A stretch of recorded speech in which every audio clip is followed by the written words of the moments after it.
All right, guys, I know I promised that Kenny was going to be here, but Kenny had other things to do. So, unfortunately, he's going to have to skip out on this one. So, it's just Mom and I again. Great. Not too much to go through this week, to be honest. Everything else is kind of repeats in the news. And because honestly, I'm at the point where I hear one more thing about the freaking FBI raid, I'm going to lose my mind. It's all the same thing. It's just different Summer's titles. Traditionally a quiet time. Now things are going to kick in with the election coming up in November. Yeah. After Labor Day, it all kicks in. The news. Yeah, we really have this month, next month, and then it goes right to midterms. So that's right. Yeah, news-wise, like real political news, I really don't have anything. So I think Mom's going to end up starting today with all of her stuff, and then we'll do mine because mine are mostly non-political related. So, Mom, take it away. My political one is just more of a recap of, we were talking about how we keep dumping money every week into Ukraine, and it's becoming a minor story because people are worrying about the FBI raid and giving it a lot of attention. Yeah, you got to talk a little louder though. Oh, and other things. Yeah. So but whispering like there's people listening. Interestingly enough, every week more money goes to Ukraine. How much this week, Mom? All right. How much we throwing in Well, as predicted, with the recession that started this summer and is going through till the fall, they're going to come back. The Congress is going to come back from their summer break. And on Tuesday, they're going to announce that they need another spending bill. Another spending bill. Yes. This one's going to be $47.1 billion. Not that much. Predominantly made up of three things that we're going to pay for. Okay. Ukraine is going to get $13.7 billion in aid. And then there's a portion that's going to monkeypox. And another portion that's going to go... Monkeypox is in our country? Or is that worldwide? No, it's our country. So, the 5,000 cases? Well, who knows where it's going? They may be giving it all over, but we're paying for it. You keep talking about... And then another portion is going to COVID emergency funding. Oh, God. Okay? And just by the way, we're still wondering what the teachers union did with the chunk of money that they got, millions and millions of dollars, for COVID during the closing and bringing the schools back. So that's just how much for monkeypox did you say? I don't know the breakdown. 13.7 is going supposedly to Ukraine. So more than a third of it is going towards monkeypox. Now, just so you guys know, as of today, which is September 1st or 2nd, 19,000 cases in the entire country, and you're putting that much money into that? Well, $15 billion to defense operations and maintenance, including $6 billion for Ukraine security assistance.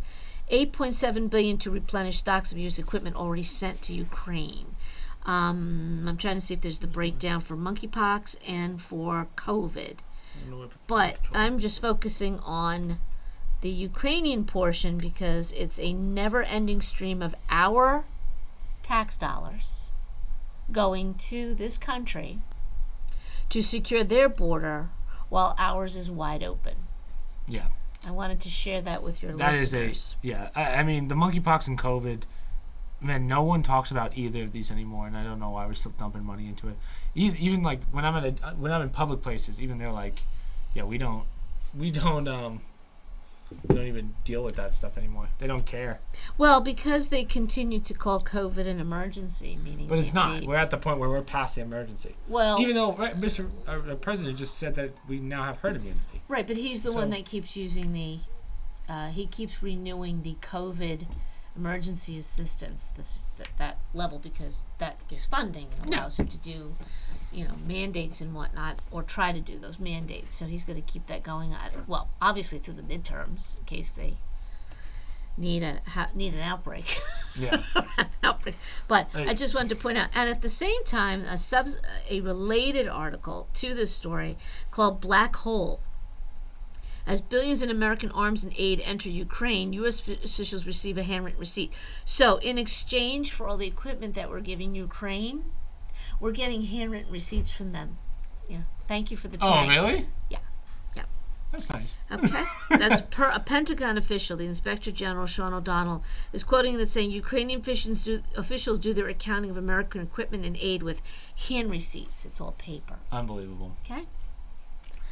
Something else we'll be paying for generations. So just to make your listeners aware, they might want to avoid the distractions that they're trying to put out there and pay attention to all these monies that keep going. November elections midterm elections have always been like this, though. Right? You always have, you gotta get as many votes in at the end as you can, right? So you gotta make whatever distractions you have to. Well, Ukraine is one of the most corrupt countries. Number 7, right? When you're talking now, about... just so people know, Ukraine is number... I think we talked about this. Yeah. Ukraine is number 7, whereas the most corrupt country, or the least corrupt... Sorry. We think of Russia as the most corrupt, but they're number 13, whereas Ukraine is number 9. Right. Which is... 7. Yeah. 7. Whatever. Right. What's number 1? China, probably? As you can see, when you do paper receipts for things, makes it very easy to be corrupt because nobody's really tracking it. And all this money that's going over there, it just, who's accounting for it? Yeah, very good point. And that's our money. It's literally our money. So that's one thing that I hope your listeners are understanding, especially the younger group who may not be fully working in paying taxes or whatever, as they get older and as they, make more money. One thing I've also learned, assets. One thing I learned over the years from, I mean, I guess you could call it conspiracies and stuff, but our government's very bad at the receipt process. We're good about giving out money and what goes out, but we're not good at tracking that money. I remember a couple years ago, I forget which it was, but I think it might have been 9/11, what they were talking about. It was one of the tragedies or something big happened where they were trying to figure out where like $100 million disappeared to. To them, that's like nothing. But in the grand scheme of things, when it's like $100 million is missing, $50 million is missing, and unaccounted for, and they just go, well, it's not that much money, so who cares? Right? We've always had a bad system about that, apparently. I don't know who you blame for that. If I remember right, it talks about the Pentagon. So when it comes to the tracking of stuff, it's really bad. Now, is it that they're bad at it, or are they deleting stuff? Or are they purposely bad at it because you can hide money? And that's been an issue for a long time. Recently, the PPP loans that went out, remember, for the COVID, that was under the Trump administration. They rushed it out. Anybody could apply for it. People we knew were applying because they thought, who knows what's the criteria, but get your name in case you could get some money. Come to find out, all these organizations, many foreigners received it. So people who were married to an American citizen got a check in the mail. Those are the smaller checks that went out, but the bigger ones, Reese Witherspoon's business supposedly got it. These are the Hollywood people, right? Kardashians, I guess, I don't even know, but individuals that have their own corporations that have more than enough money, they apply for it. Even some YouTubers had that same thing. Mr. Beast and I believe the Paul brothers had that the PPP loan. Right, and then it's very hard to turn around and say, "Oh, we want it back." But the question is, in this day and age, how hard is it with the computer systems we have, the compliance check? If somebody really wanted to track it, they could do it. Yeah. And plus, you're paying these people crazy amounts of money to do that stuff. Right. So, come on, how much more do you need? We're more than enough organizations in our government that is so heavy that it shouldn't even be a problem. It shouldn't be a problem. In fact, it should probably be automated at this point. But there are groups. There's the Congressional Budget Office, the CBO. They rank different bills, what it's going to cost, what they think it's going to be worth. And there are supposedly tracking mechanisms, but again, it's only so much as, and also, do the American people care? It's overwhelming, the amount of money that the federal government churns out in the course of a day. But we're about to come up to the end of the year where you're going to hear a lot about this going forward. We don't have a budget. Congress never has a budget. They do these continuing resolutions. We never have a budget, but we still piss away so much money, like to the billions of dollars. Right, they can't agree on things, so they kick the can down the road, and they extend it by 3 months, and another 3 months, another 3 months. Even though, I believe there's a law that says they have to come up with a budget every year. But that's the one bipartisan thing we always seem to be able to do, is kick the can down the road. We never really come up with budgets. Yeah, and then what ends up happening is it gets pushed so far, they wait until housing seats change, and then it's easier to push through. Right, or you do these continuing resolutions where you just pat it, and you make it sound desperate. Oh, the Republicans are stopping us, and we have to get this done, or we're going to have to shut down the government. Well, we've had a government shutdown. And guess what? Very few people cared. The only ones who cared were the government workers. And very few of them didn't get paid. as it turned out, because they did like emergency payments. There's all these safety nets built into it. So and it's it like was $50,000 a week or some crazy shit like that. Right, and it happened to be the Democrats who shut it down as a threat to Republicans who refused to sign it at that particular time. And they panicked because people really didn't care. Yeah, they really didn't notice. And too many Americans say, we don't care, except for the government workers, right? So obviously they don't get paid. And a lot of them, I remember when past president shut it down for, 2 weeks or something like that? Shut down government for 2 weeks. The only people that so much him, but it was him saying, if you got to do it, go ahead and do it. If you can't pass a bill to finally budget, But the people that struggled the most were like the workers who mowed the lawn for the White House. Like those kind of people were the ones that got hit the most because they're not going into their offices, which is literally they were doing the lawn mowing, taking care of the White House garden. They had no job for that time, and they don't get paid. They don't get that emergency money. It's all the politicians that do. Well, what's interesting is that's always been the problem. That's never really seen. It's always the low end workers or the low pay workers that suffer the most, and it's really being highlighted now in the recent few years that this is impacting not just the low end workers, but now it's starting to creep into the middle income workers who are being affected by this. Same thing with the government shutdown. It's never the high-end individuals that suffer. It's always the lower-end workers that need the jobs. And there is, like I said, emergencies where certain groups do get paid, and they can't completely shut it down. They keep a skeleton crew, if you will, in. But you really learn during those government shutdowns what a behemoth our government is, how much it costs. How much costs and how much money is kind of wasted in the process of doing anything government related, and especially in payments. Like a lot of those payments are either excessive or they say they give them $100 million budget, they end up only using say $60 million, which don't get me wrong is a lot, but what do you do with the rest of that 40? I don't know if we'll ever know what the rest of that, where that carryover goes to. I like to think it goes to somewhere nice, but let's be honest, probably doesn't. Here's the ridiculous concept that many people who work in corporate America, if they do budgeting at all, same thing with our government.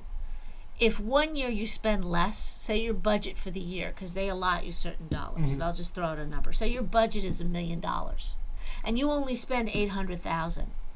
You rush to spend the other $200,000, because if you go back for the next year and say we only spend $8, next year they're only going to give you $800,000. Same thing with government. There's never they're never going to tell you that they were $40 million cheaper. They will find a way to use that $40 million to make up the difference, because the fear is you're going to cut. Right. And I think it was Trump when he first came in, made it mandatory. Everybody must cut 20% across the board. Oh, and everybody went crazy. Yeah, everyone goes crazy, and it's. I mean, my $1 million salary went down to $750,000. Well, then all of a sudden everything is every agency is critical, and you will see as we get closer. If they shut down, they're going to haul out every struggling teacher. They're going to haul out every government worker crying about their 4 kids. One's in the hospital, and I need a paycheck. This is what they do to kind of motivate people to get your politicians, bring it back. No, bring the annoying. government back. So. Anyhow, that was my political one, just an awareness, and from time to time I might bring up as more of these Ukraine piggy bank comes up, just to keep track of how much money is being dumped into that black hole of our tax dollars. Yeah, the problem is, as I said before, it's the same news over and over again, which is why I said I don't have any new political ones. I could have grabbed 5 Mar-a-Lago ones, but. Yeah. We're at that point in the year where there's just, thank God, there's no politics to talk about. Right. Well, Mar-a-Lago's going to go on forever because that's going to the Supreme Court. One. Yeah, the president's going to go to court. He's going to lose. He's going to lose at the appellate court. Everybody already knows. It's going to the Supreme Court. This is why it's just going to get thrown out. That's more money that's going to end up getting wasted. Well, but and the Supreme Court's already ruled on this. So, it's a process, and it's just an attempt to keep him tied up, which... So that he can't run. Right, right. It's a smart play. Right. No, it's a... If I wanted to take someone down, that's how I would do it, yeah. Well, they got nothing to lose, because it's not like anybody pays a price for malicious prosecution. They can just use our tax dollars to run this thing all the way up to be, what was it, $30 million for a Mueller investigation, and we never got that back. Again, where does that money go? It's insane. Yeah. But, do you have anyone kind of on that route, or not really? Like any, not political, but close to that? Anything along those lines while I just quickly find I had that one. Okay, so I thought this was interesting. Title of the article is American Culture Created Bullshido Martial Arts. Bullshido, yeah. Bullshido Martial Arts. Oh. I thought that like bullshit. I see. Bullshido Martial Arts. So the story talks about how true martial arts, when it started, and has always been around. It was not defensive. It was aggressive. It was literally fight to the death and who throws the first punch. And people trained their whole lives for martial arts, right? Then Bruce Lee came along, and he still introduced the concept of martial arts, the American Western culture, and he was still very much a dominant, aggressive individual. But then you started to get the Karate Kid. Oh yeah. And I'm trying to think of the other wax ones. On, wax off. Right. In the 80s, the 90s, they started to introduce some of these characters I don't even know. More of a defensive martial arts. Well, when you think of any Jackie Chan movie, a lot of them are very defensive martial arts. Defensive. Right? He uses that to... He's probably the tipping point. If somebody comes and aggressively at him. But it's funny because they show a martial arts person taking on a... what did I say? An MMA guy, MMA fighter, which you said you've seen these before. The MMA fighter must have not destroyed him, right? Yeah, it was a 2-second video because he just smacked him in the head and it threw him. It says Aikido expert challenges a real MMA fighter, and it wasn't even a kick; it was just a hand. Yeah, I think let me just see the yeah. Right? I've seen this. Yeah. But interesting. Their point being, everyone thinks you. Like Karate Kid, you just wax on, wax off, and you spend some weekends, and next thing you can take on anybody, and you're a fighter, and that's not really the true martial arts. It's like a lifetime of practice, and developing the body, and understanding it and using it as a force, not just waiting around till somebody throws the first punch. Yeah. Right? So one of the things that made Bruce Lee different from everyone else was. Bruce Lee, for those Once Upon a Time in Hollywood, right? 70s he came in. I think he died in the 70s. His martial arts was. I know a lot of people hated this when it came out, but that movie's very accurate. He was a very good martial artist, but when it came to actual fights, he was not. His way of fighting was not useful at all. It's not like how you see in movies where it's like, oh, let me get into a stance. It's more like a guy's gonna rush you, take you to the ground, and if you are 140 pounds.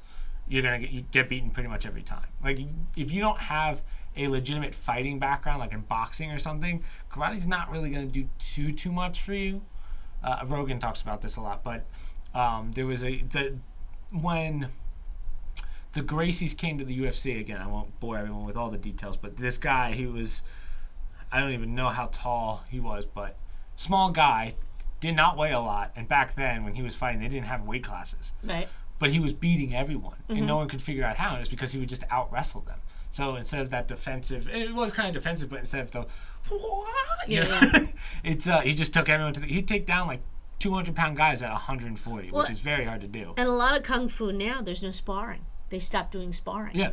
So you're not it's dangerous to a certain extent, but Well, but it's a watered-down version where they're looking at it like it's not really about fighting. Like it's becoming more like centering yourself, and they sell it to kids, right, or for parents with young kids. It's good for your focus. It's good for your. And I'm not saying it isn't. It does have discipline. Definitely right. It has some good tenets for little kids, but that's the watered down version of what kung fu and fighting karate is supposed to be. Also, kung fu was a very popular series in the 70s and 80s or late 70s.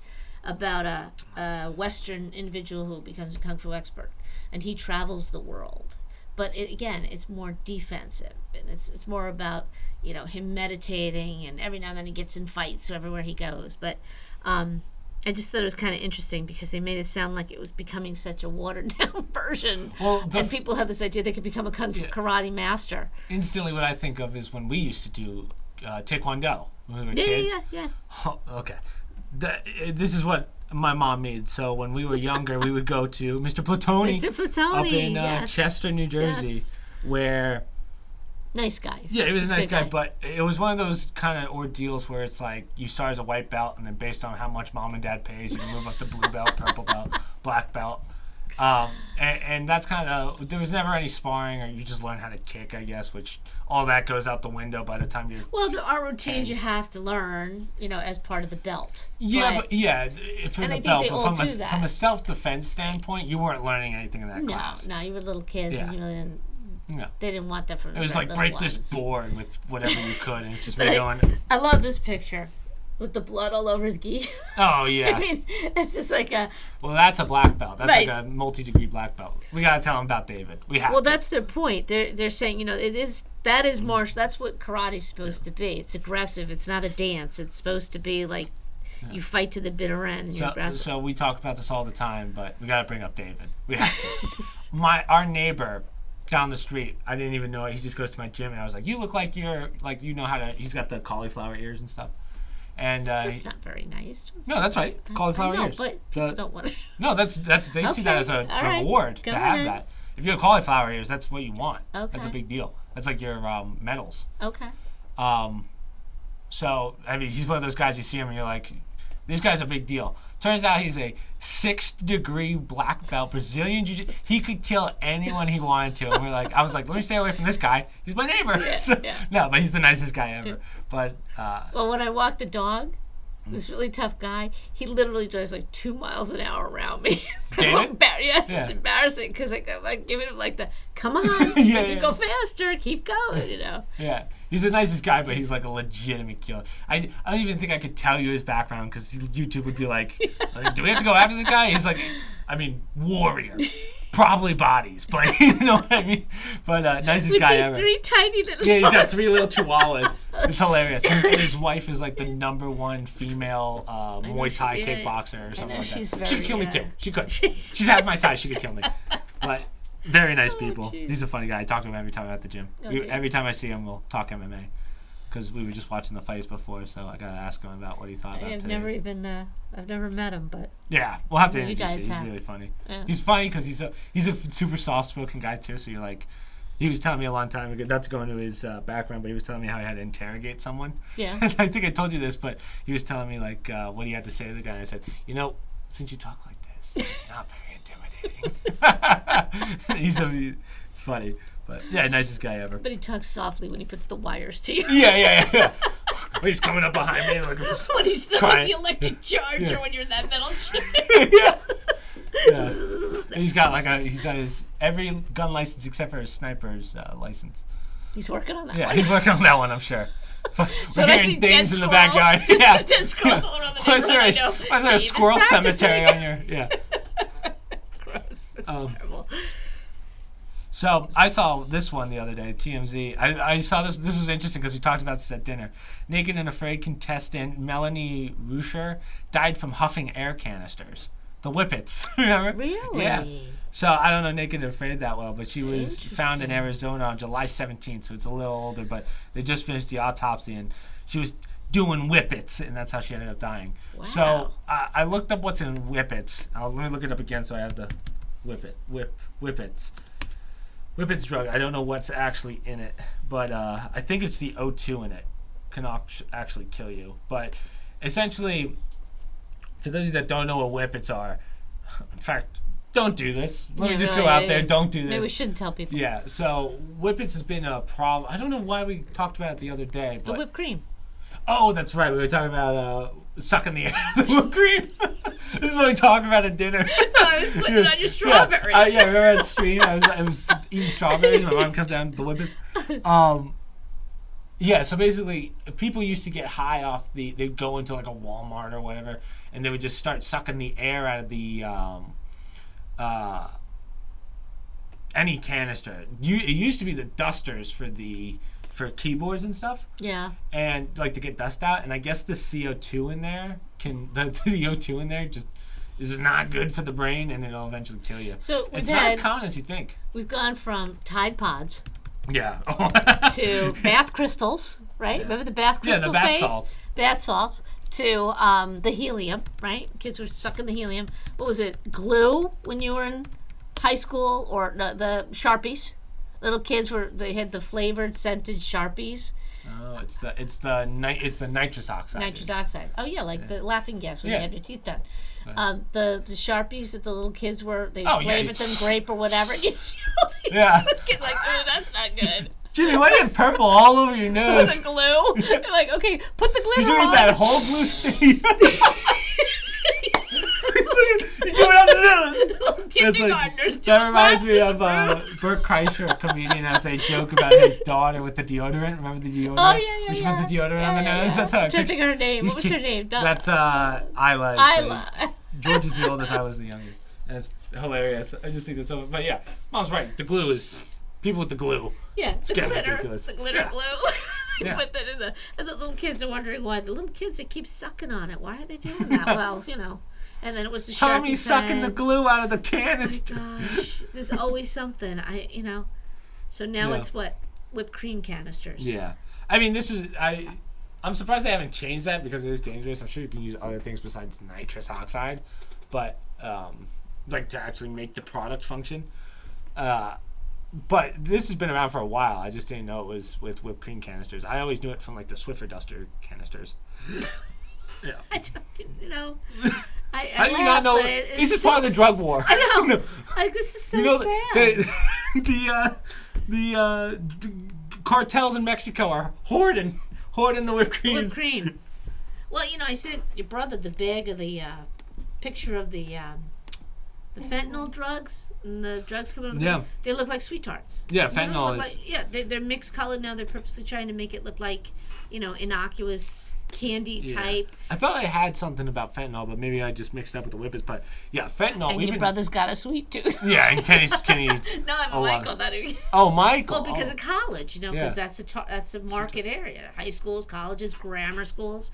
So I just, bring it to his attention that look out for this stuff. I don't know if we talked about the fentanyl pandemic on here, but fentanyl's getting really bad. For those of you that don't know, a lot of people. I might have talked about it on stream, and that's why I'm confusing it. But a lot of people, unfortunately, they'll do like cocaine or some. Usually it's cocaine, but it gets laced with fentanyl, and fentanyl is a very deadly drug. And like you just need this much of it at most to kill you. It's insane. We've had enough come over that border so far to kill everybody in this country three times over. 3 times over. Yeah, it's insane. Like they did a comparison. I saw it once. I don't remember the exact number, but it was like 1 whole gram of it, which is like that maybe can kill an elephant. It's a very dangerous. It's drug. very dangerous. It's very scary. It's a crisis. It's one of these things like Ukraine. Nobody talks about it, or it doesn't get enough attention. When you look at these cities now with their tents and their people out, homeless people on all the street corners. And everybody ignores it, or they talk about it, but they blame politicians, which I'm not saying they're not. Obviously, this is the problem because they're supposed to be protecting against that. But these are individuals that, for whatever reason, have started down this path. And it's only getting worse. No. It's not being fixed. And I don't like not always, but the idea of having making certain drugs legal. Yeah. What's it called? Legalizing drugs. Yeah. I mean, what if this gets into a legal place in some facility, and now 1,000 people have access to fentanyl potentially? Well, they have made platform policies. Politicians like Fetterman in Pennsylvania wants to legalize drugs, all drugs, because he feels that we can control it if we legalize it. It doesn't work that way. Well, it's not. 90% of the homeless that we have in this country are due to drug problems, not because of anything else. It's either veterans that have PTSD, unfortunately, and are stuck in a very hard life, or people who are severe drug addicts that need help, not legalized rehab places. But here's the thing, and this is not just recently, I would say within the last 5 to 10 years. What's scary, and I know it sounds... I guess it's not the proper word, elitist to say this, is it used to be a certain group like the veterans, like your homeless people. They were the targets. It's not anymore. It's everywhere. Targets for what? For drugs. For sellers, drug pushers. It used to be certain areas. You went to the seedy part of town for drugs. Kids used to drive, or people would drive to the seedy area to pick up their marijuana and their pot. Well, that's all legal now, pretty much anywhere. Nobody cares about that. What has been happening, which makes it much more serious, is, and you don't hear much about it. You heard a lot more right before the last president came into office, of everyday people who are now hooked on these drugs. It was heroin for a while there. Remember they had the two parents in the car? Middle income people sitting in a car, both dead, overdosing, and their baby in the back seat. The baby was alive. That was the image, but now you're seeing it. You remember from your days in school. It could be a very high-end school with the drugs in there. The cocaine problem in my school, which Scranton was a fairly wealthy school. I'm talking high schools. Well, I don't even mean the colleges. In college, it's bad. Like even, I know kids that go to like Harvard and Princeton that even they say like the cocaine and that's what I'm saying. Heavy drugs are a big deal. Right. It's infiltrating. We live, in our area, the high-income schools, the low-income schools. It's not specifically low-income anymore. Yeah, this is how it's becoming pervasive, and it's a crisis that. It's not just a crisis like for the low-income communities like it used to be. It's now a crisis for every parent to battle with this. Yeah. And I'll get here's where I'll not defend, but I don't know how to put it. But usually the kids that I knew that was doing some serious drugs in college, it was like once or maybe twice in their 4 years, and that was it. I don't know anyone that's gotten addicted to this stuff, but because of the fentanyl, it's like one might be it. Right. One might be it, and you're dead. Right. And then you look at as the homeless. California, wherever you want to talk. Instead of getting these people the help that they need, it's let's create centers where you can do these drugs legally. Right. That doesn't make sense. Most of the time. Of course it makes sense because they pump millions of dollars that once again from a moral tracks. From a moral standpoint, it's plus, and then you see we used to have videos of people who would help out the homeless by giving them money. 9 times out of 10, they end up taking that money and just turning it back into drugs. Right. It's not you're not fixing the problem. Cool, you got a nice video out of it, I guess, but most of the time, I saw the statistic. It's like 95% of the time they end up just going for. These are people that need help. They're not there because they've fallen on hard times. It's they've literally gotten addicted to drugs, and now they're saying, okay, well, we'll just legalize it, and then instead of paying some random guy on the street, we can make money off of it as a government. Right. Or we can control it when somebody comes in to get his heroin shot. We can try and convince him to get help. Well, I mean, that doesn't work. It doesn't help anyone. And you have to start by getting it off the streets. It's too readily available. No. I think fentanyl, or was it OxyContin, took the place of heroin because heroin got... No, it was the other way around. So everybody was getting OxyContin for back pills, back problems, right? And pain. And people were relying on that. OxyContin or oxycodone? Because maybe it was Cotton's like the weaker version, I believe. Oxycodone's the one where like all your pain goes away. Percocet, all that stuff they were getting for back pain. Yeah. And then when you couldn't get a prescription anymore, they would turn to heroin because they were so addicted. Street heroin. So now you had everyday people who had back pain that were hooked on these drugs that maybe didn't need it for as long as they had it and should have been weaned off. And the answer was to go and get a cheaper version on the streets because they were addicts now. People like you and me became addicts because they had back issues. Where you got to go? You get it cheap on the street with heroin. I'm allergic to the oxy, so it doesn't even matter. Remember? Right? So when I had my wisdom teeth taken out in grade school, no, I was in high school. I had my wisdom teeth taken out, and they said you're gonna have to take. I think it was oxycodone at the time. Whatever it was, you didn't take it with food either, and it just knocked you right out. Guys, the way I still remember this to this day. I took it, and within seconds, I passed out and almost broke our kitchen table. I fell straight back, and I wake up, and I was like, "What happened?" Yeah, that was bad. So we were like, "Yeah, we think Chris is allergic to anything oxy." Yeah. So, you got another one? I have one on. This I thought was kind of interesting. Zombie cells, the quest for the active vital old age. So this individual has identified we have cells in our body that die off, right? Mm-hmm. Constantly happens. Yeah. When you're younger, your body clears those cells. But they're finding that as you get older, the body doesn't clear them. They call them zombie cells. And he's a flourishing field of aging research called cellular senescence. So these particular cells are trying to find ways to clear them. And they came up with it. I just thought it was interesting that obviously they said, we can't do it for every cell in your body. But for people with Alzheimer's, if we can identify a way of getting clearing out those extra, dead cells that you don't need, and apparently they don't clear as you get older as quickly, causing so many inflammations, problems, brain inflammations, Alzheimer's, senility.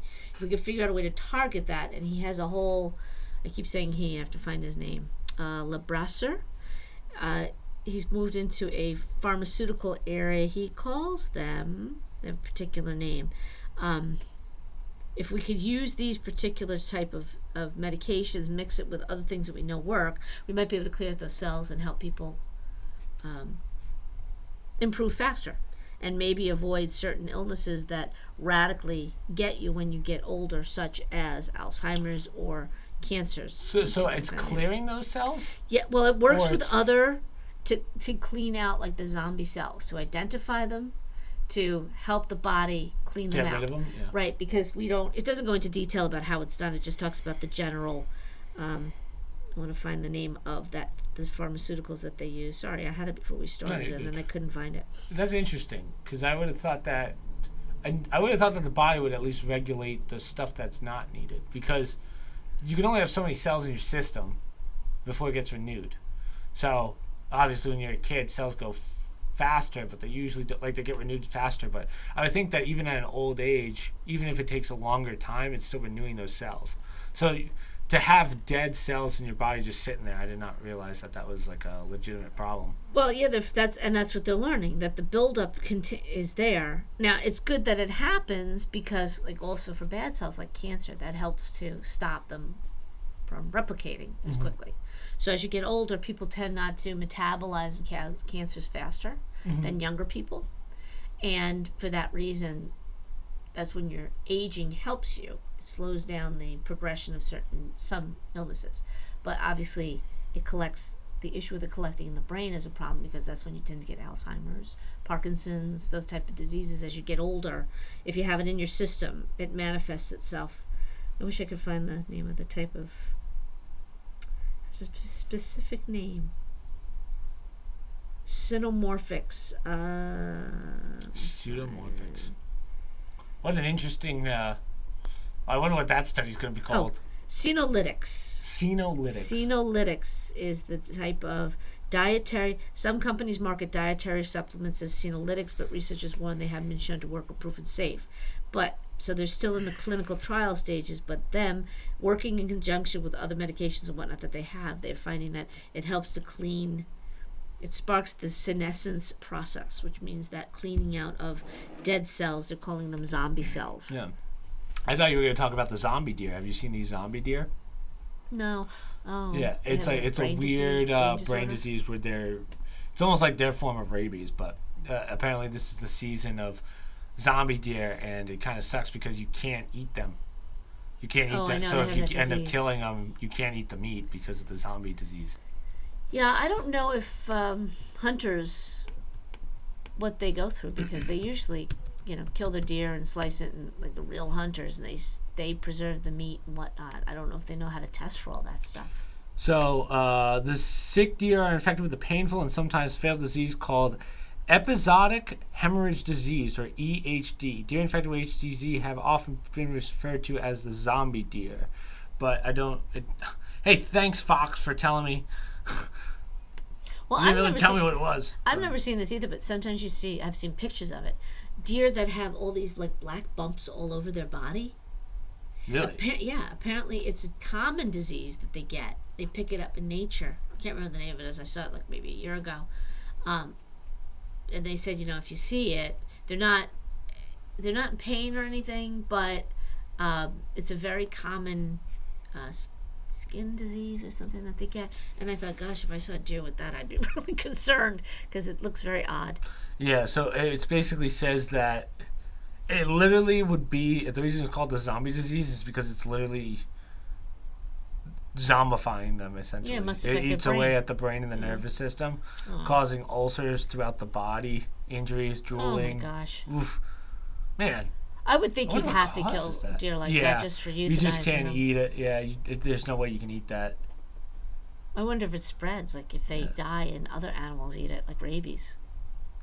Yeah, I don't know. It says that some deer in certain areas have actually created an immunity to it, where they have all the parts are like the drooling, but it Uh-huh. doesn't have the, like, they can actually just heal from it. Oh, interesting. But if it's a new species, like it says in Ohio right now, they got the weird deer. We just call them a weird deer. The zombie deer. Yeah. Speaking of basically dying, no. Serena Williams exits just like her career, effective the end today. Yesterday she just announced that she's fully retired. We talked about this yesterday. She lost it. She lost her third. She's getting old. I think I saw 41, which is, that's like ancient for a sport. But tennis more than we do. We were saying, she was so dominant in her career in the sense of, you could argue she was probably the most impactful female athlete in the sense of, I can't think of any other female athlete out there. I don't think I can name another one. Well, Billie Jean King. I've never heard of that person. Oh, jeez. Billie Jean King was one of the original. She brought a lot of attention to women's tennis in the 1970s. She did a match. That's when feminism was really hot. That was the 70s, Mom. No, it was like well, four I sports agree back with then. you. Your lifetime, she is a pro. Well, you guys had like. But to say she's the most in all, there's been many people. I just can't think of anyone female-wise. Definitely in my lifetime. I don't know about yours, Martina but that was Navratilova, Chrissy Everett. No, these are all these are people players. you're making up, Mom. You're making these people up, Mom. I'm dating myself, but But I understand what you're saying. In your time, yes, she's I the would most say prominent that female she's player. more famous than, at least in America. I guess I can't say on a global level, but she's more famous than like Nadal and those guys. Because I feel like in the men's era, you have the top three. You have Nadal, Federer, and Djokovic. Is that it? Nadal. Djokovic's been winning a lot. I mean, he's been sidelined with the COVID vaccine issue, but Nadal. Maybe you're right, Djokovic, but I feel like those three have kind of rotated in and out, if that makes sense. They rotated as the best at one point. But you're talking, okay, again, you're talking. I am talking on my ass because I'm not. Yeah. No. But there's always been major players. But to your point, Serena Williams has dominated her entire. Like, remember, she was beating everyone. Right, she's lasted as the single female to dominate. Yeah. Before her, well, actually, when I was younger, because I wasn't really into tennis, I didn't know the women that well. But before that, you had, it was always Martina took on Chrissy Everett. They were always dominant. Who was going to win? You had John McEnroe. You had Bjorn Borg. So you always have that circuit of 3 or 4 that rotate through. But you're right. Serena Williams, and what was unique about her, obviously she was a black woman, which is unusual for black people before Arthur Ashe. He was the first black player. You don't usually see a lot of dominant black players in tennis. She was black woman, and she had a sister, which was unique. Yeah. That was also a very strong player. They played doubles together. So, they, to their credit, they did a lot with the sport and made a name for herself. Yeah, I mean, to me, she has kind of, like, if I was a girl, of all the athletes to look up to, she's really the only one I could think of in my lifetime. Like, I can't name a single female athlete besides her. Oh, I don't think. There are a lot of female athletes. I mean, making $260 million. In a prominent. Yeah. Well, that's an individual sport too. That's in true. A prominent sport like that, you're right. It's an international sport. It's a prominent sport. It's the number 3 sport in the world behind cricket and football. Yeah. Well, which is insane. It is. Like when you really break down how our sports actually work, because we're kind of cultured here in America, where it's really basketball, football, baseball. Those don't even come close to the numbers that worldwide sports are doing. Like, it's not even. Yeah, because those aren't really international sports. Exactly. They want to be, or they're trying to be. Well, they could. Really yeah, they could be. I mean, UFC is, but I mean, soccer is. I mean, some countries, their entire government revolves around how well their soccer team does. Yes. So it's very. But they try and do football matches, football games over in UK. Trying to. Like American teams go and play over in the UK. They're trying to introduce the sport over there. Yeah, they just get shit thrown at them the whole time. Well, the NBA, from the stands. They're trying to go international with China's trying to sponsor the EuroLeague, games and whatnot. Trying to bring our players over there, and just because I'm sure our teams would love to break into the international market, but usually they just end up coming here. All the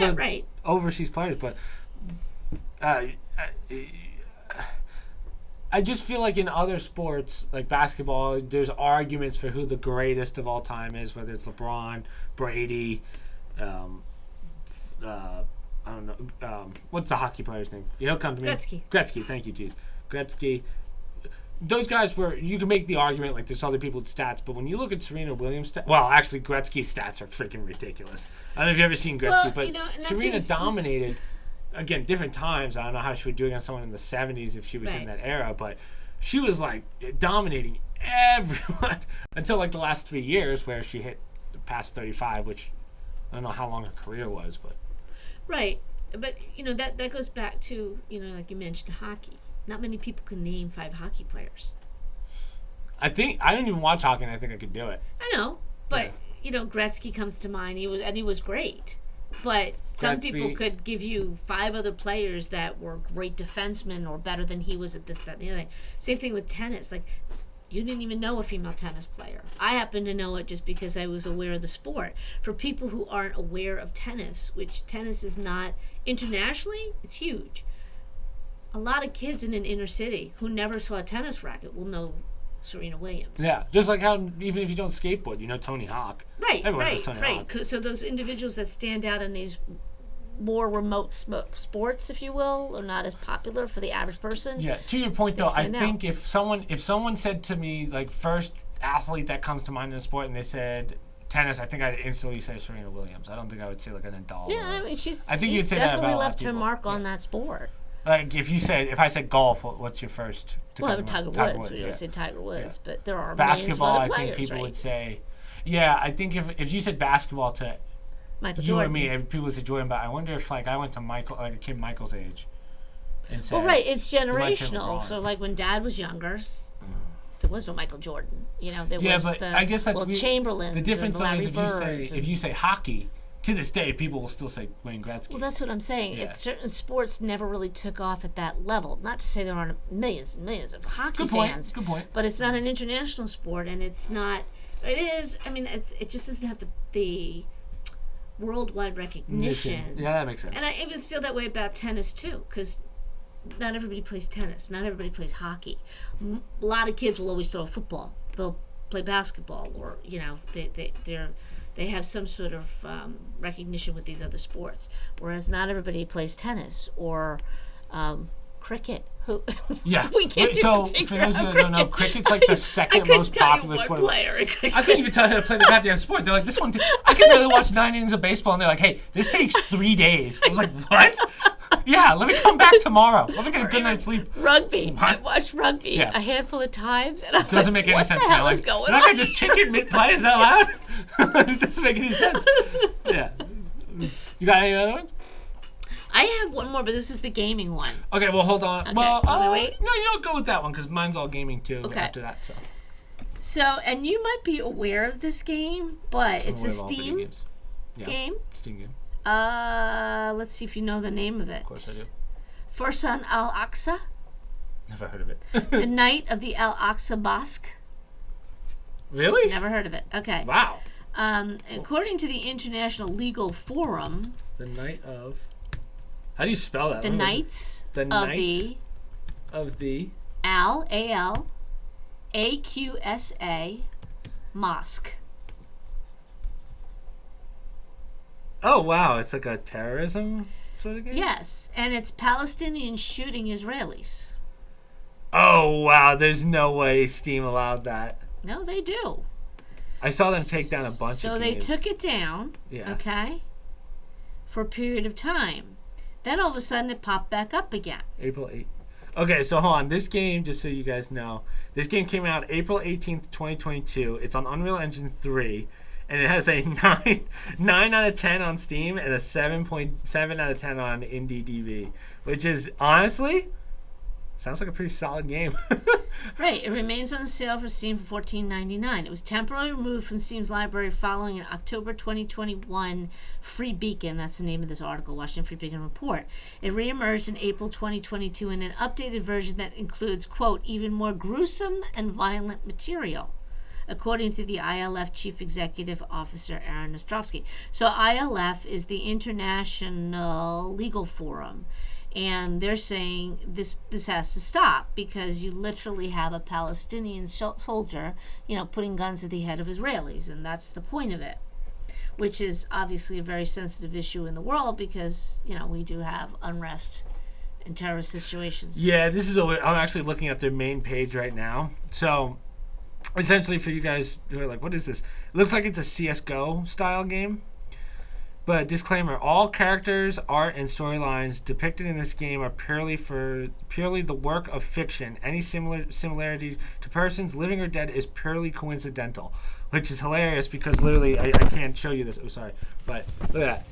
Palestine will be free is what they have. Yeah. Yeah. There's no way Steam allowed that. Well, they have a picture of the game, and you've got what appears to be, he looks like a Palestinian soldier. Yeah, it looks like classic CSGO, but I don't know that you could say that specifically an Israeli soldier, but right. From the picture, but maybe in the course of the game. When your slogan is Palestine will be free, that's tough to make the characters are fiction. You can make up characters, but you're trying to sell something here. Well, the video games creator, Nidal Nijim Games, fully embraced the controversy, publicly bragging in his Twitter profile about being, quote, the most based game dev on Steam. What's dev? Developer? Developer, yeah. Okay.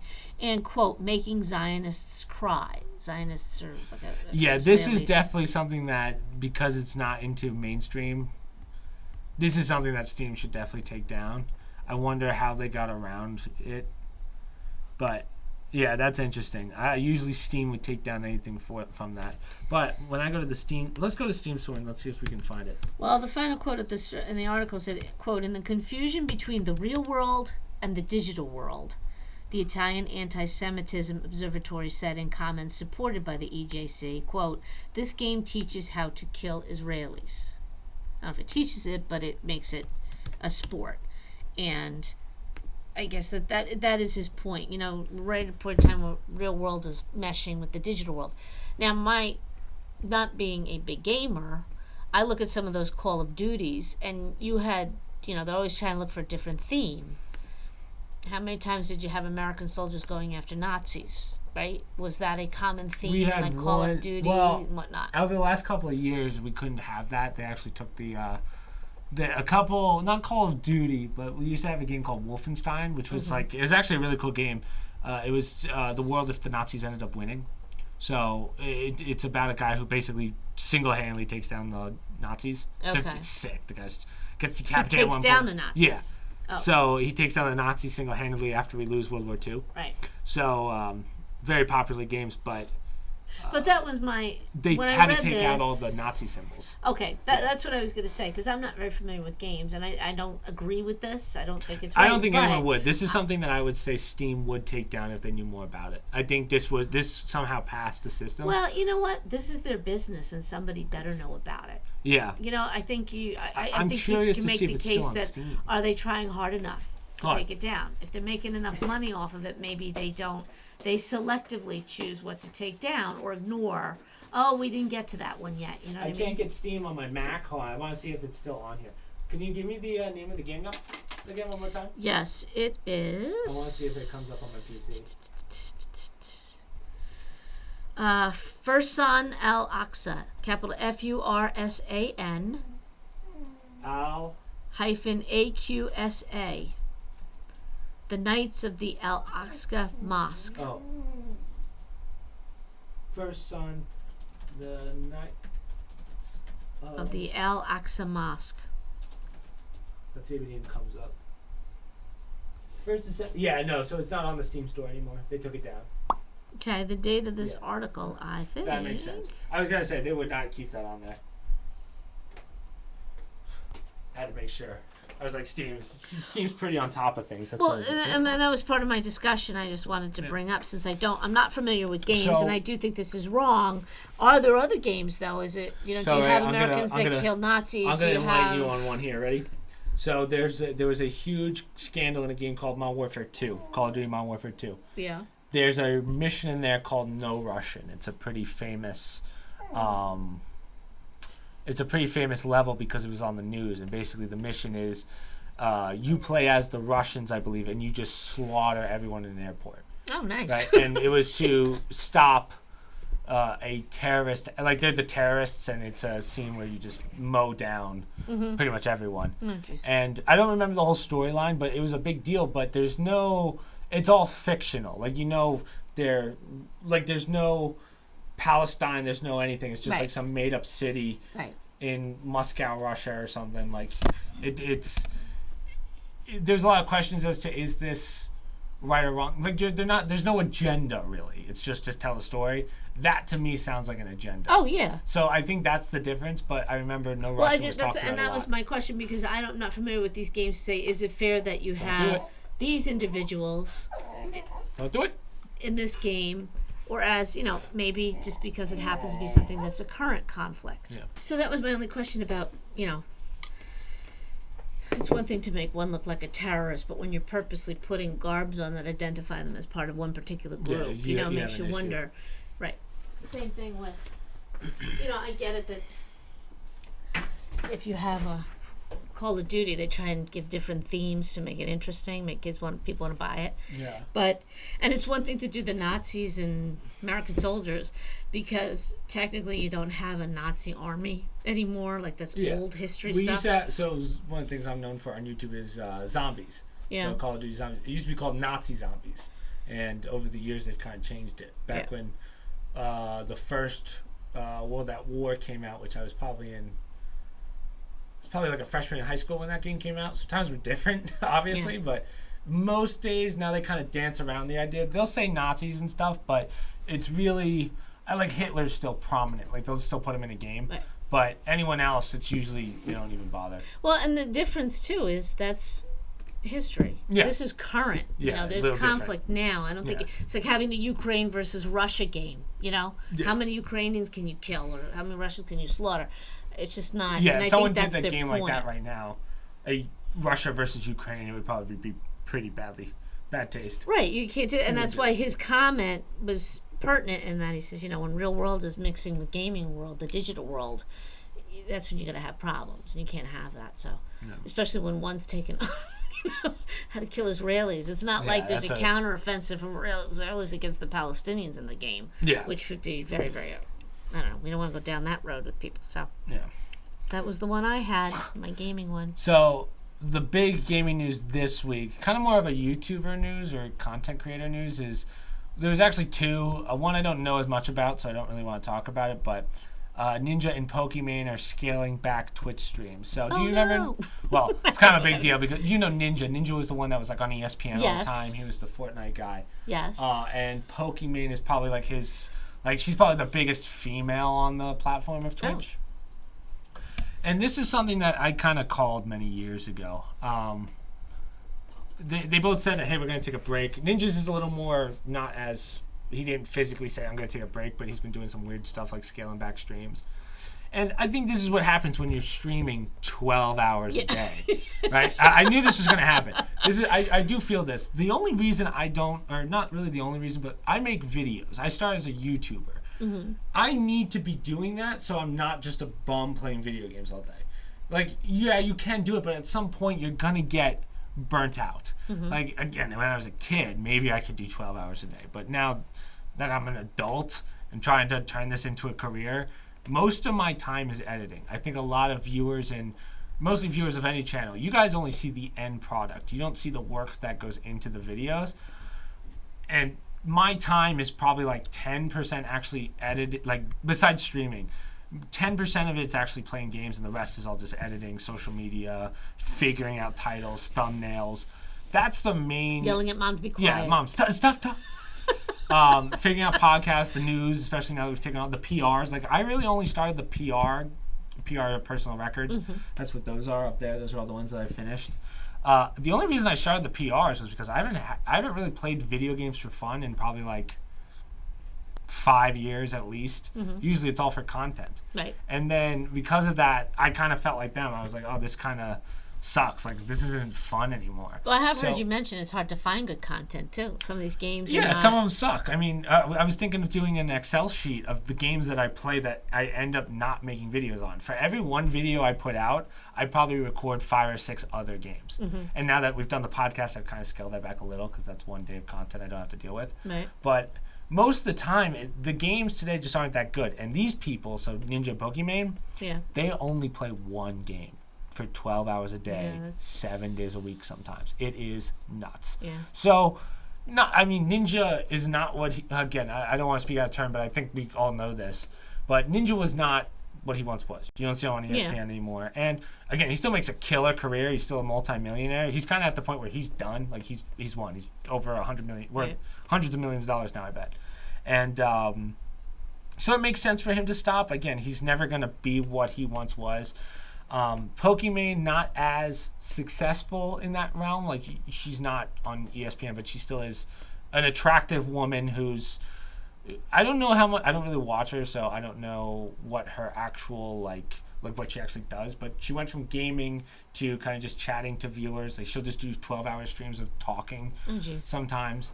And yeah, you're gonna burn out. This was an inevitability that I saw many years ago. I said this in our Discord to the guys. I said, yeah, these people are gonna burn out. If I was streaming 12 hours a day, I truly think, and I know this is not what you guys want to hear, it's a waste of time. You're wasting your time. Because if you're not, especially in a world where everyone's on Twitch, everyone's on YouTube, the only way to separate yourself from those people to turn this into a career isn't by just turning on a camera and streaming. It's social media, editing, figuring out what the next thing's going to be. You have to think of it more as a business than playing video games. Now, don't get me wrong, there are some people that can get away with it, but could I, I'm a little different because I technically could do 12 hours a day because I play so many different games I probably won't burn out. Right. I'm always finding new games to play. But still, 12 hours a day is a lot. It's hard for me to do 6 hours sometimes. But it's not only you burning out, it's your audience burning out because they don't necessarily want the same thing all the time. And that's what happened in Ninja. Right, you got to mix it up a little bit. Fortnite was very popular when it first came out. Like, everyone was playing it. Yeah, over the years with all the updates that they've made, it's not the same game. It's just it's still very popular amongst kids, but people have moved on. So once Warzone came out, which is what I play the most on stream, everyone moves to that. Right. They're not going to stick with Fortnite. Now, again, it still has a lot of people watching it, but when you're doing 12 hours a day of Fortnite, having 13-year-olds watch you to 50-year-olds, whatever, yeah, that's great. You have an audience, but how's that doing for you mentally? Like, can you... I'm at the gym, so for me, that's my mental thing. Right, you have an audience, but after a while, again, there are other people that come and go. Watch somebody else doing Fortnite. Somebody else it just changes. They may not be better than Ninja, but it's just something different. And then you go back to Ninja. You tend to. I equate it to TV shows. Some of them go too long, right? It's a series and it goes 10 years and it should only have gone 8. They drag it out 2 more years. They lose their audience. Yeah, everybody gets paid and they move on, but it leaves a bad taste in your mouth about the series. I think it's the same thing with some of these sites. If you don't change up, don't do different games, don't mix it up, I can only imagine how boring 12 hours of something. I assume they edit some of it. Do they edit it? It's just turn on. Usually, luckily, these two can afford editors, so they probably do it that way. I know they have YouTube channels. But like, if you're a new kid starting out and you're doing 12 hours a day, you're going to burn out. Yeah, You can't do that. Yeah. I get that there's money involved. Some of these kids are making millions of dollars, but at a certain point, how much is that million really worth if you're still wasting 12 hours a day playing games? See what I'm saying? Well, no, I'll play devil's advocate. If that's a guaranteed, why wouldn't you do that? You're never going to make that work in a corporate office for 30 years. Nobody's happy doing that 30 years. In an office, that's more money than some people can imagine. That's working fair. Every day. I don't know. I just feel like there's more. But I'm talking from waking up. Yeah. I need something else to do. I need something else to do, one thing every day. Yeah, but Chris, that's how some people go crazy in a cubicle after 30 years, getting up at 4:30 in the morning, taking a train to sit in a cubicle, do the same job, and they do that to pay their bills, their family, their own, everything else, and they're not going to make millions and millions of dollars even doing it after 30 years. But these people are making millions of dollars and they're still scaling back. That's what Well, they've made their money. Yeah, I don't blame them. I don't know why they're doing 12 hours still. That's crazy to me. Back. That makes you wonder, is it about the money or are they addicted to something? Is there something more going on there than just, how much more money are you going to make? It's possible, yeah. I think that they want to still do something that they're passionate about, but this was an inevitability for a lot of streamers. You're going to burn out at some point if you're doing the same thing every single day for 12 hours a day, having 13-year-olds tell you how bad you are. Yes. It's not fun after a while. And those 13-year-olds, they're going to grow up and they're going to get bored of seeing Ninja all the time. Truth be told, I think Ninja has it great. He made his millions of dollars. Now he doesn't have to stream to 100,000 people. He can stream to 6,000, 10,000, maybe 30. I don't know what he averages now, but it's better than being forced to... He used to be super family friendly. That was the other thing too. He was forced to be family friendly.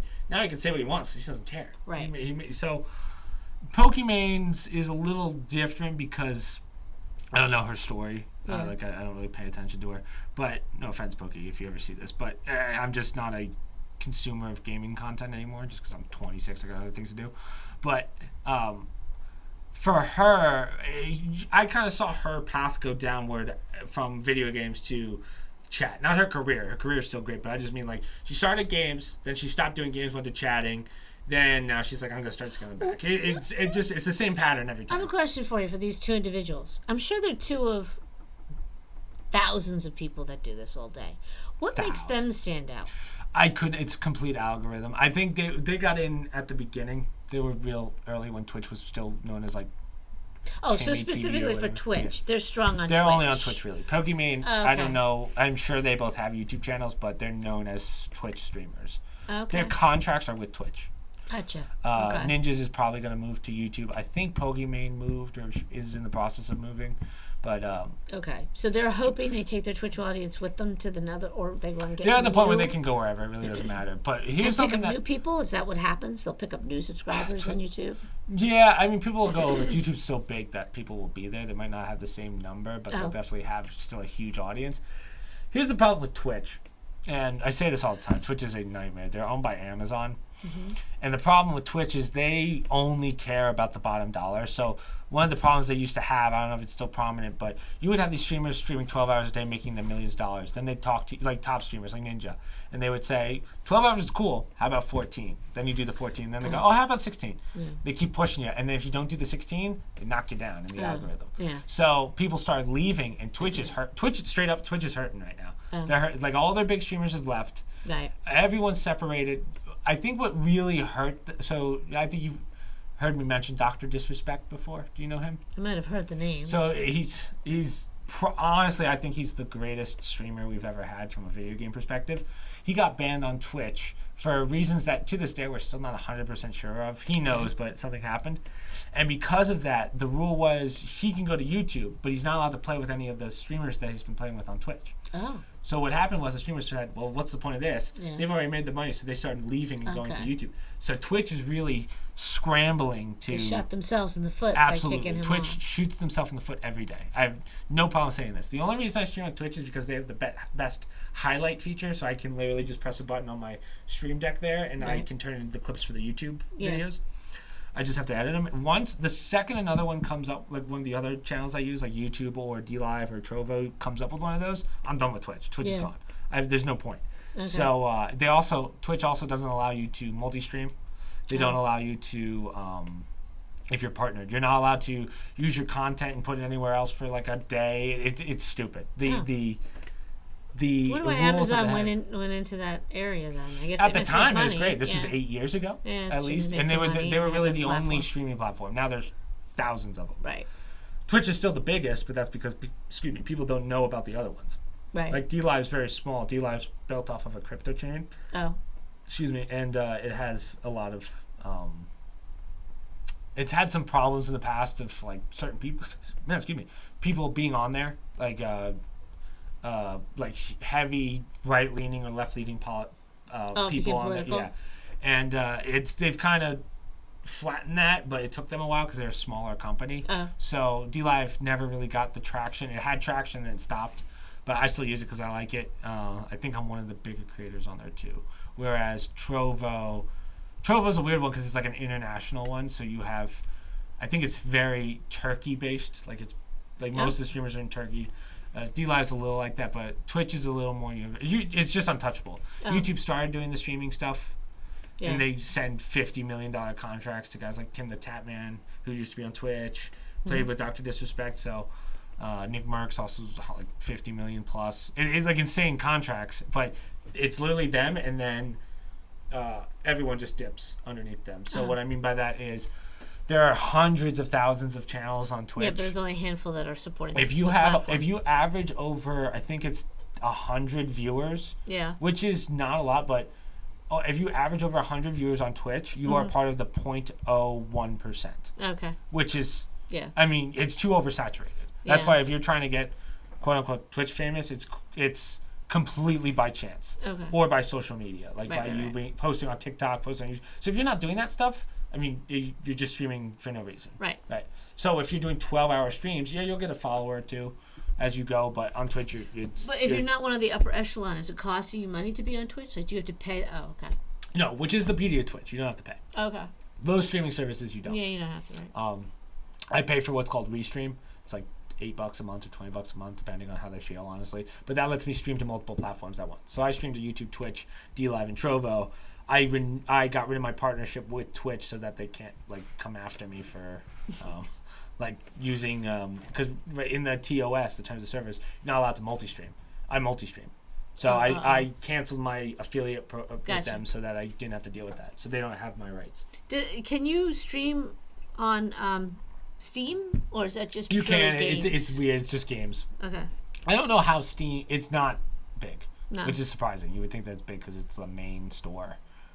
You see the cards at every store for the you would gift think, cards, but they're not known for streaming. They're just known as like an iTunes.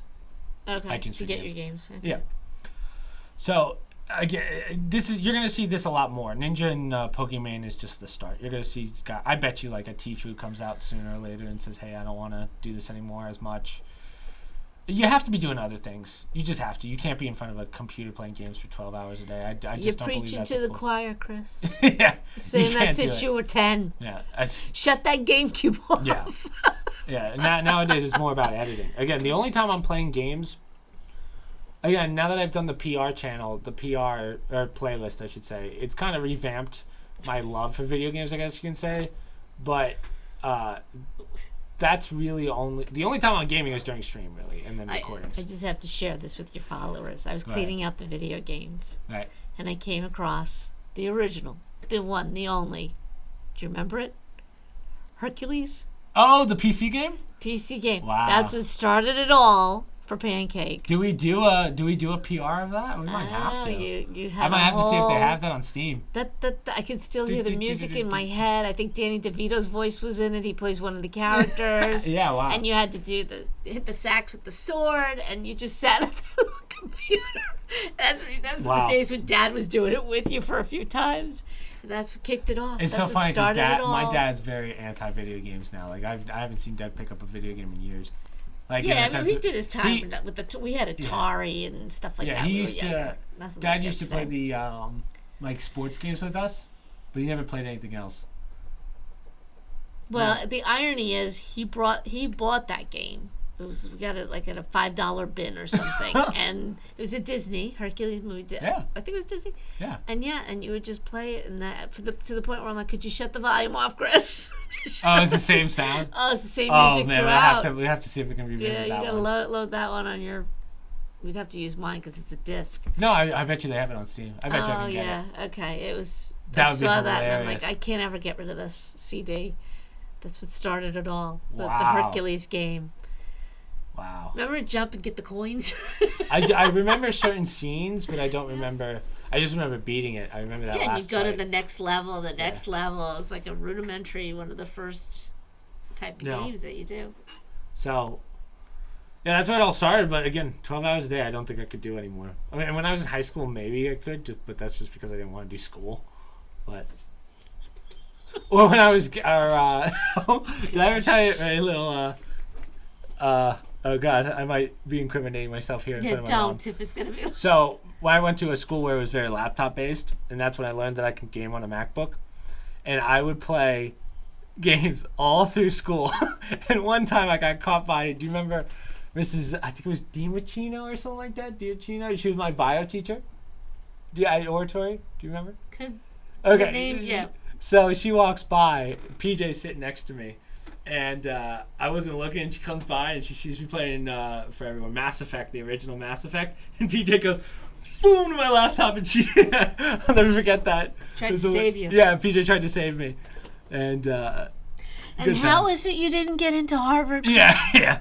Well, I could have gotten into Harvard. I just chose not to. But and MIT rejected your application. How could that be? She was the only one that almost...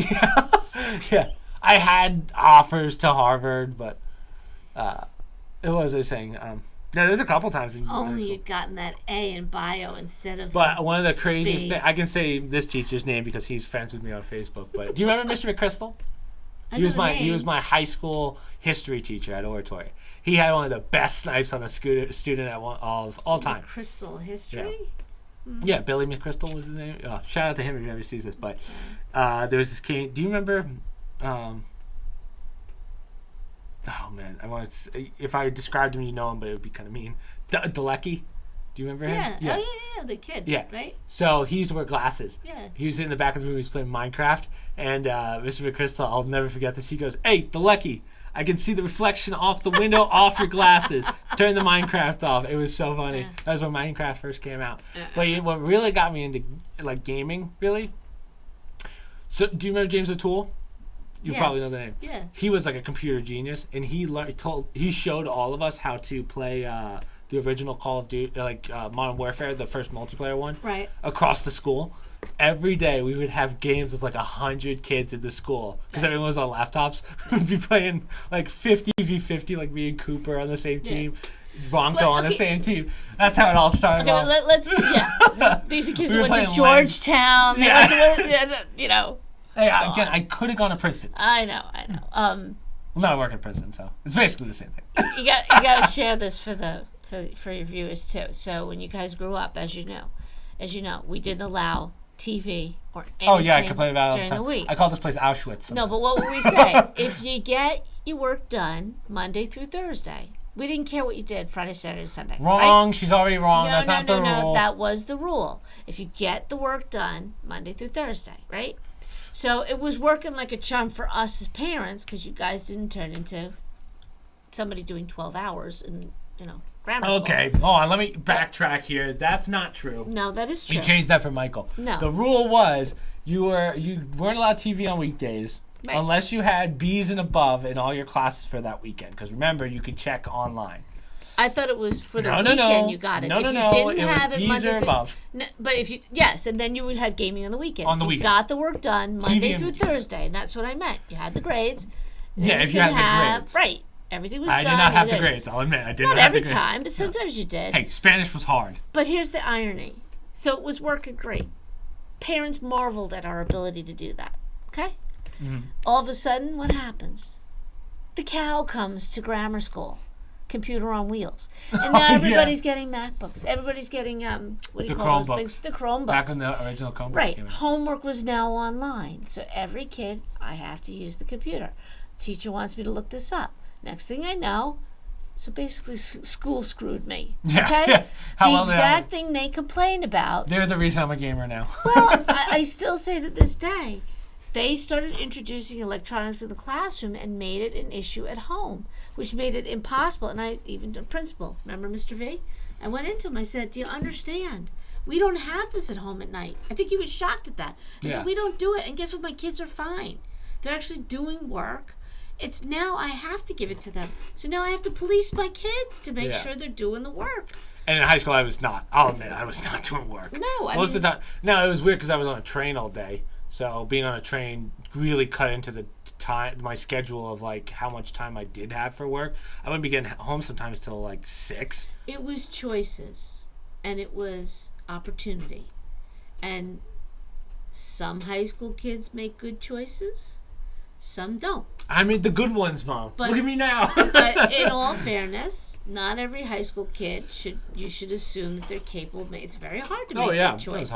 It's very addictive for young people, especially young men, especially in a classroom when all the other ones are doing it. Yeah. We would have LAN parties of everyone in the school just playing Call of Duty. It was fun as hell, but Obviously don't do that. But it was a very challenging school. Yeah, you really couldn't do that. So for those of you that don't know, well at the school. For those of you that don't know, I transferred halfway through high school, so I transferred to another school that was not laptop based, and I did a lot better. Well, they did have. And not as much. Chromebooks. Well, the Chromebooks were more. Well, the laptops were. It wasn't a laptop based school. You did everything on a laptop. Yeah, I mean, that's the progression. You needed it to. Immaculata was the opposite. They right. didn't. You had one class that was like a computer class. Right, and by the time I would say more your second by that time, I mean, you kind of threw your hands up in the air because we couldn't do the Monday through Thursday thing anymore because everybody you had to have a laptop to do work. And then by the time Michael went to high school, they got a Chromebook.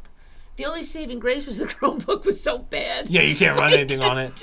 Yeah, Chromebooks. So back when I was a kid, Chromebooks, the Chroma OS is designed so that you can't do gaming. Like it only lets you do certain things. The school is able to decide that. Right. Nowadays, it's a lot more like that where they can control what you can and can't do. We used to have what was called a proxy system. Yeah. And the proxy, back then it was easy to get around. It was like, oh, you can't have .com. So if you just typed in .net, it would just reroute you to the .net version of that website, which is the same because you just have the domains. Well, and that's why I would laugh at moms whose sons were at other schools, right? Like these proficient high-end schools.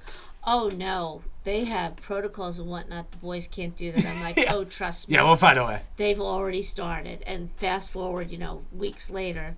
Do you know they all got caught? Because they all were like, yes, I know. I was telling you that when you were adamantly saying, oh, no, not our precious sons. Yeah. We pay too much money. They definitely don't have access, right? That's hilarious. That was right up there with the, they have to read the book. They said nobody reads the book in high school. Oh, no, the boys have to read the book at this school. I said, trust me, they're not reading the book. Yeah, I will say, but on the opposite end, technology has helped a lot. And like when I was in college, it helped me a lot more than it hurt me. The opposite way. Even though I was doing YouTube at that time, I started YouTube technically as a freshman, but I didn't get serious about it until sophomore year. But it's always been very helpful. Yeah. Don't get me wrong. But in the hands of little kids and high school kids. Oh yeah. They don't have the maturity. Very few of them have the maturity to know when to turn it off. Yeah. And it's gotten worse in the sense, not that it's kids' fault, but it's more pervasive. Now you got multiple things and they constantly, and it's encouraged. I mean, we just had a year of Zooming where kids are sitting in front of computers. So it's ingrained in you now. It better be helpful because this generation has no choice. If, they're going to sit around and game, there's nothing you can do about it anymore. It's not even like teachers can stop it to some extent. But it helped me a lot in college because I had an iPad, and what I would do is I would take notes on the iPad in class and then rewrite it. Yep. Or, I'm sorry, other way around. I would take notes, pen and paper, and then I'd move it to that. It also helped me with papers because I learned that I can use this microphone to do talk to text. Uh-huh. So I would walk around my apartment basically talking to myself, and that's how I write my papers. Okay. It was really nice. Yeah. I like that. No, I'm technology has a place, but let's say it's like a gun. Guns don't kill. People kill. It's what you do with the apparatus. And somebody 12 hours gaming is, as an adult, if it's making you millions of dollars, then I will tell you, do that rather than 12 hours sitting in a cube and make, at best $400,000 your whole life, maybe. I don't even know. Enough to pay for your house. So, I'm not that crazy to say, oh, gaming's bad forever. No, if somebody after school can make a fortune, when I was a kid, there was no money involved in this ever. So video games were purely for fun. Now, when you see that first paycheck, you go, oh, okay, there's something to this. Right. Now, these guys obviously are chasing a multi-million-dollar paycheck, but again, you have to weigh in. I have $50 million in the bank, which is more than enough. Do I have to keep doing this 12 hours a day? At some point, they should cut themselves off. They don't need to do it anymore. You're going to see a lot of YouTubers and streamers go down this road, I think. Yep. But, any other ones? You got any other articles? That's all I have. All right, let's do some questions. We really only have like 3, I believe. Three this week. So both of these. So, but for what's your... So, Slayer asked, would your mom, I know your answer to this, but would she rather have a daughter or a son? You can only pick one. So I guess if you would have a kid right now, would you rather a daughter or a son? No, I always said I'd have, if I could only have one gender, it would be boys. Really? Yeah. You want to spice it up? You want to have one of each? Well, everybody always wants the experience of one of each. The ideal for me was always boy, girl, boy, girl. Always let the boy first to defend the sisters. Yeah, that's like... And then you space it out so that nobody's too close, but nobody's too far apart. That, to me, was the ideal arrangement. But that was always true. I always just... Yeah. Nothing against girls. It was just, if I had to have 3 of something, I just... 3 boys. Yeah, every time I hear my friends talk about, like, their daughters, they're like, I wish I had boys. Like, they're too much. I have a friend that has 3 daughters, and he's always like, yeah, it's miserable. It's terrible. Well, girls tend to be easier when they're younger. Yeah. His are all in boys. high school. Every single one of them is in high school. He's got a senior, a junior, and then a freshman. Right. All in high school. It's a weird... And then as they get older, I don't know. I mean, I can't speak to it because I'm only going based on my own experience with my sister and me and friends. But so my mom is... Uncle Ray's the middle child. So Aunt Susan, Ray, and then me. And then Mom. Yeah, okay. Yeah, so poor Uncle Ray got stuck between the 2 of us. That's why he's right, the way he is. So my dad is the youngest of 5. Yes. Dad has 3 older sisters, so Lisa, Robin, Dee, Bill, and then my dad. And then Dad, yes. So that's the big one. Right. So he has the multi-experience also, both genders growing up with. So it's, Uncle Ray didn't have that. He only had sisters. Yeah. But then again, he was very close with his friends, his guy friends. So we never saw Uncle Ray because he had a lot of guy friends growing up. Our Uncle Ray's sports guy, so he was always playing football or something. Yes, sport. Well, but that generation, everybody played sports. That's a good point. That was, you're always outside playing some sport. But yeah, so in answer to their question, but my friend Mrs. Greta says she wanted boys. Yeah. That's before she had her daughter. Mrs. Greta on. Mrs. Greta would be fun. No offense to her daughter, but she said she always wanted to have Sorry, Mary. boys. Yeah. If you ever see this. For me, but what's your favorite video game? And from your... Oh, I guess I should answer that too. I kind of want all girls. I won't lie to you. I've always wanted all girls. Well, because you've never experienced that. Yeah. That's a very different... Until they're like in high school, then I ship them to you and Dad, and then... But that was another reason why Dad had said he didn't really want you guys in an all-boys school. Yeah. And I did kind of agree with him because... Bullshit! No. I mean, after a while, I could see that it was not the greatest because you don't have sisters. So, hold on, just to clarify, Oratory Prep, my first high school was all boys. And then my second school, when I transferred to Immaculata, was co-ed. Right. So, yeah. But remember, you picked your school. Bullshit! No. I want to go to Immaculata. You visited Immaculata. You visited Seton Hall. You visited Oratory. Yeah. And was there another one you visited? The only reason I picked Oratory was because it was laptop. That was really the only time. That's why I said you have to pick it because I don't want you blaming me for it if you weren't happy with the choice. But hold on, I feel like I want Immaculata, and you said you didn't want the co-ed. No, that's not true. That is distinctively not remember, but we'll agree to disagree on that one. Nope, absolutely not. But yeah, so for me, I kind of want girls. I don't know. We'll roll the dice. Well, actually, by the time I have kids, I could probably pick, right? Who knows? Scientifically, I could probably just decide. What is your favorite video game? Do you have one, Mom? When you were growing up? Pong? Video game. Pac-Man? Pac-Man was fun, but it was mindless. Yeah, they're not like today. And what's the other one with a Galactica or something? Oh, Galactica. Things would come out and you have to shoot them as they go across. That was another one Dad and I used to play on the computer. I didn't mind that one too much because I did okay in it. I'm not very good at video games because my reflexes aren't that. Well, we did Detroit, and I get very annoyed with it after a while. We did Detroit Become Human together for a little bit, and then we did that, and you used to bring up some of the PC-based games with the mysteries where you have to. Oh yeah, we did. I made Mom do the Da Vinci games, the puzzle ones, the dark rooms. Those were interesting. The back rooms.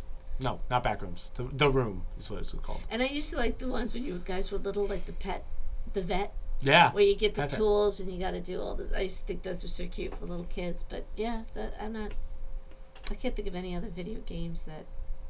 No. For me. Goddamn Hercules thing. Yeah. Scarred for life after that. Well, hold on, let me think about that because I feel like I've made you play a couple. So the rooms. We used to play. What's that lady that wears red? The detective. Carmen? Where's Carmen Santiago? Or Carmen Santiago, is that what it is? That one, the I Spy games. Remember the I Spies? I Spies, yes, those were fun. Back on like old Dell desktops. Yeah.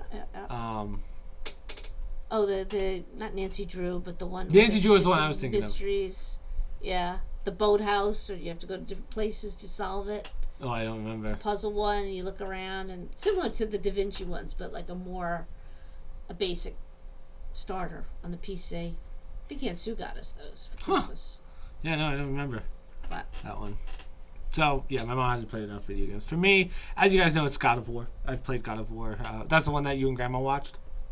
Yeah, I see a lot of those discs in our pile. Yeah, the God of War games, I think, are probably... I mean, there's a reason that the last one was considered the greatest game of all time. I mean, story-wise, it's phenomenal.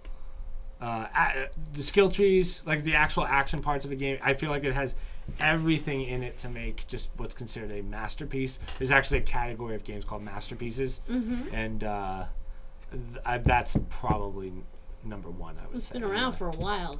God of War has been around PS since I was... Games. Yeah. Well, the story goes back to... Xbox.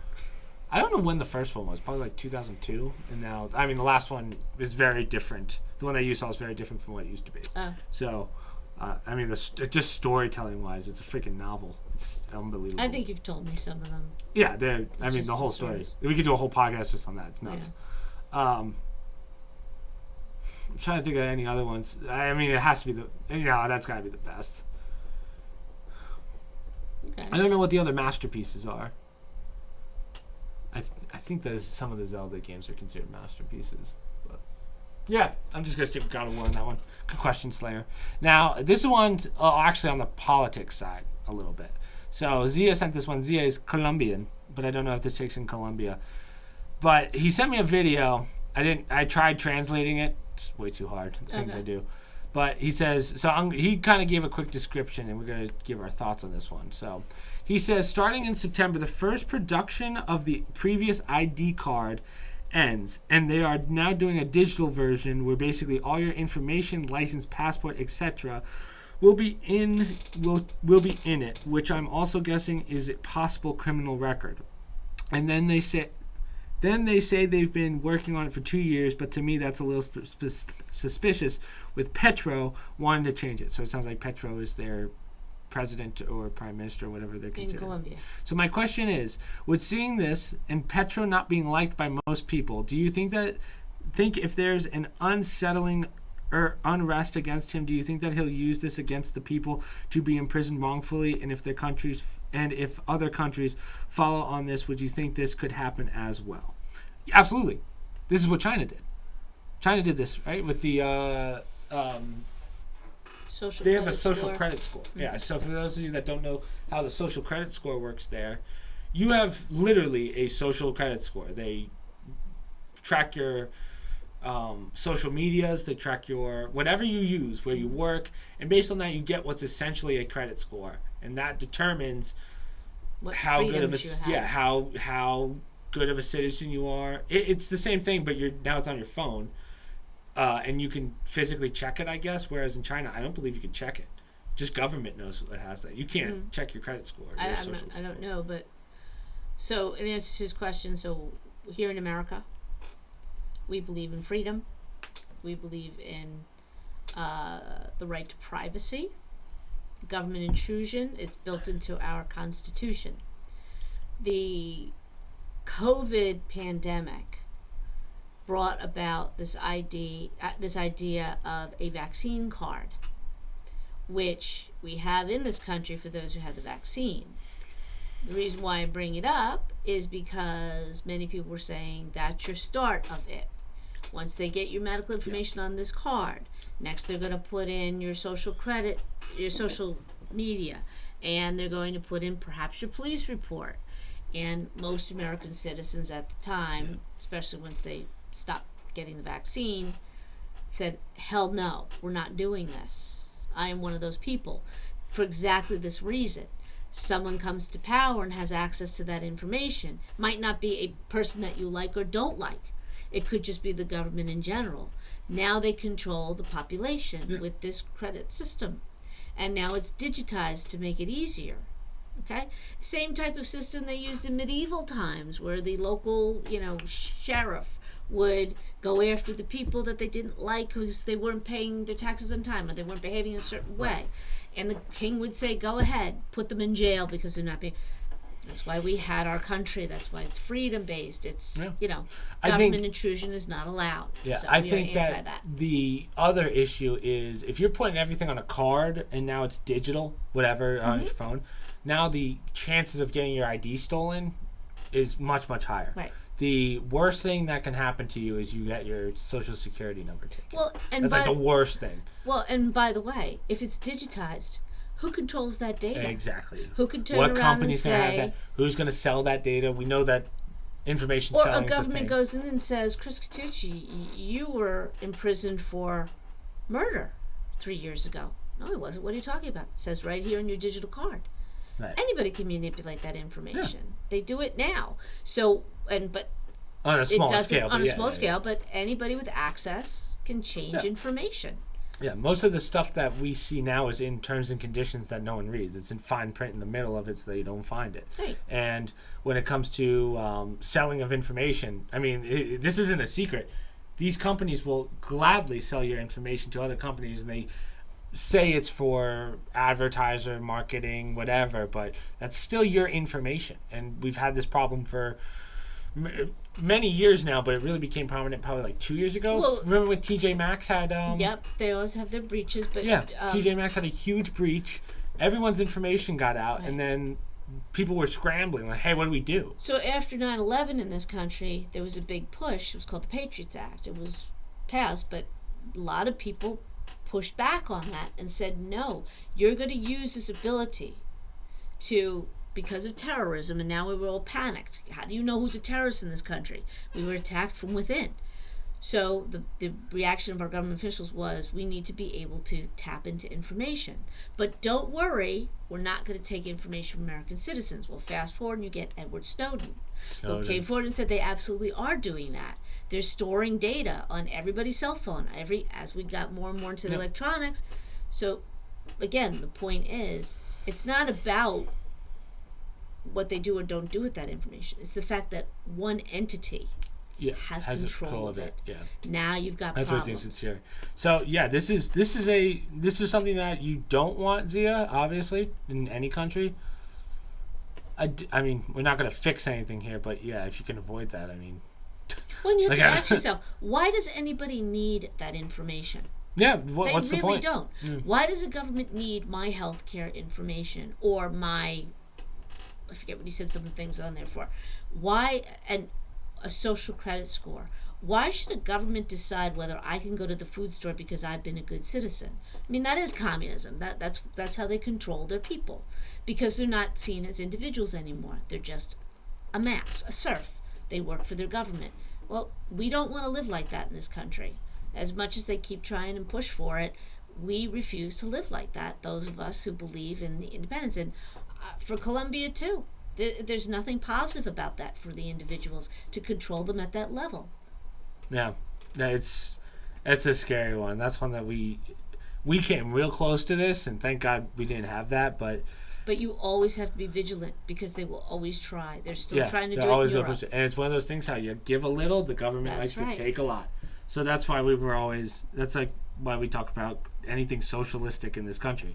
The second you give them any bit to work with, it's, hey, how about free medicine? How about free everything? Well, socialism is just a step to communism. Yep. That's a famous... Who said that? Is that a... Many of them have said it. I mean, I feel like that's a Nixon quote, but it could be wrong. Or not Nixon, no. It's an understood, you can't just go a little bit. You can't dip your toe in. Once you start going into the water, you better start swimming, because it drops off pretty fast. And that's when... That's the road that this is going down, Zia, 100%. You're going to see this is going to... Hopefully whoever comes next into power says, nah, we're not going to do that. I don't know how their system works from a government standpoint. I don't know if it's just a borderline dictatorship. I don't know much about Colombia, I'm going to be honest with you. Yeah, I don't... it's fluid. I feel like it's South American countries, Colombia, Middle America. There's a lot of change that goes on.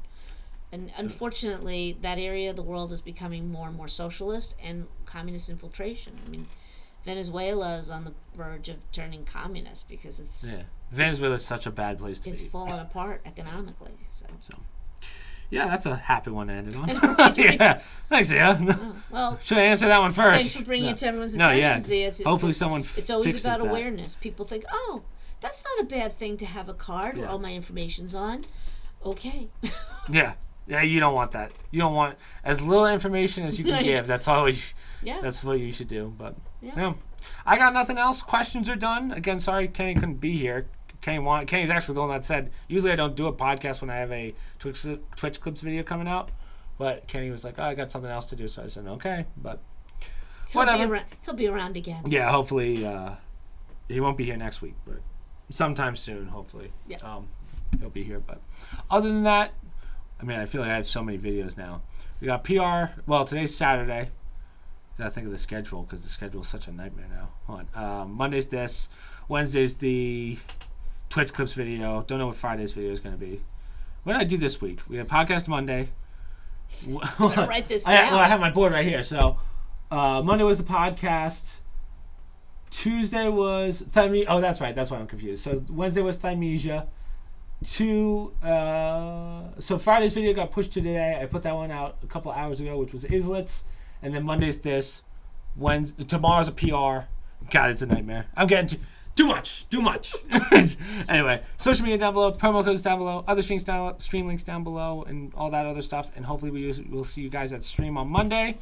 And we'll see you next week on Saturday. Should be here, yeah. Sweet. Good job.